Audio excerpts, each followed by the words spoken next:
Don't worry.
You can't write a character which doesn't contain yourself, even the person who is furthest removed from you.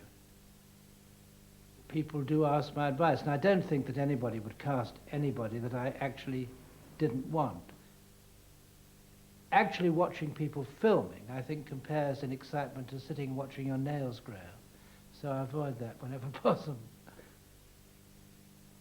And he is an extraordinarily funny man who never stops talking for a single minute.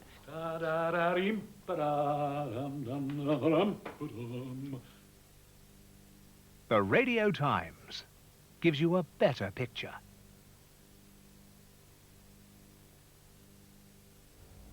We've filmed romance in just over an hour on One when Al Pacino plays a champion racing driver whose love affair with a jet setter hides a tragic secret for Bobby Deerfield.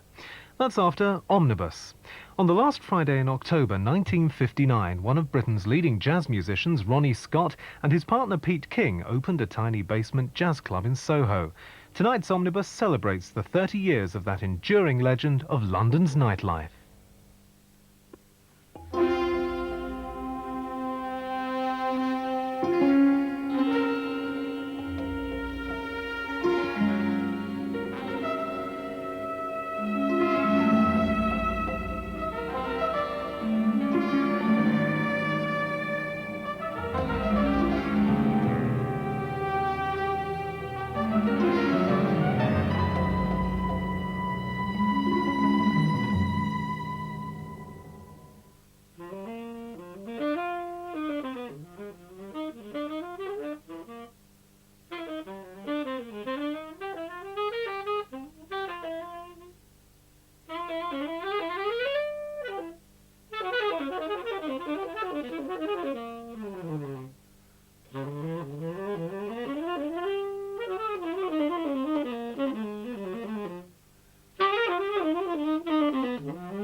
Hello, Ronnie Scott's Club.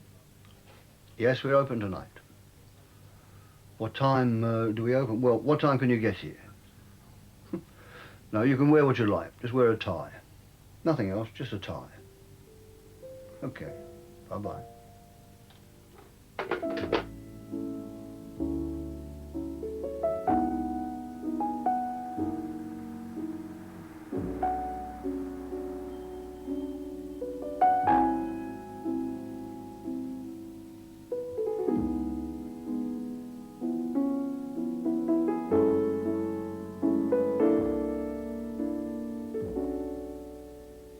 As I listened to the sweet and soothing sound, I once again reflected, thank the Lord I was born into the jazz age.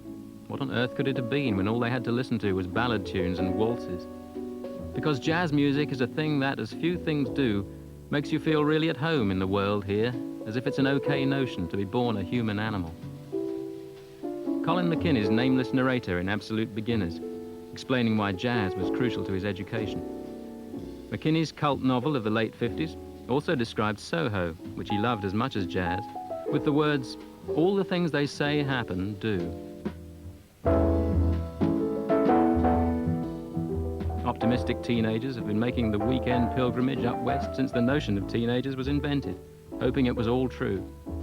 Converging on the center from the asteroid belt of Southgate or Purley, hoping to live your life in one night. Of course, Soho didn't give you everything, but it promised a lot. It seemed to say that you could leave behind the person you were supposed to be in the suburbs and start again in another dimension. And in a lot of cases, you might well have been taken on that escape route by some of the most exciting sounds of the 20th century, the sounds of jazz.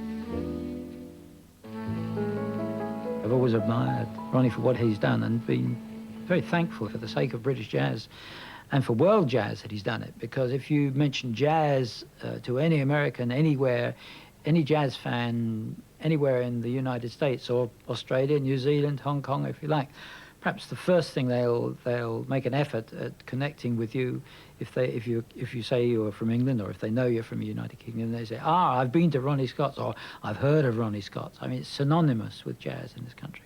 Politicians lead the life of nightclub pianists, I always think, in terms of hours. I mean, we tend to work late into the night, and the voting is usually late at night, the House sits at night. You've got to be a bit of a late-night person to be a politician. If you get relaxation out of jazz, if you get excitement out of jazz, if you can switch off and concentrate on jazz after a day on quite different things, then this is the place to come. It's coming home. It's a little nest of happiness. It's good sounds, sounds that heal.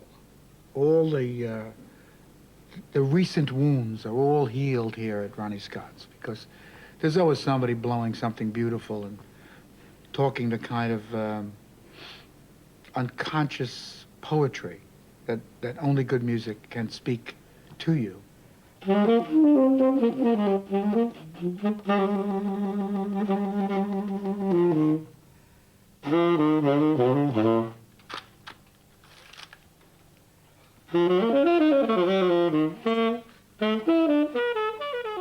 Capturing the bird in flight. This time, the Chicago saxophonist Johnny Griffin is caught by the lens of David Redfern, whose images you see all over the club. The visual history of this place called Ronnie's.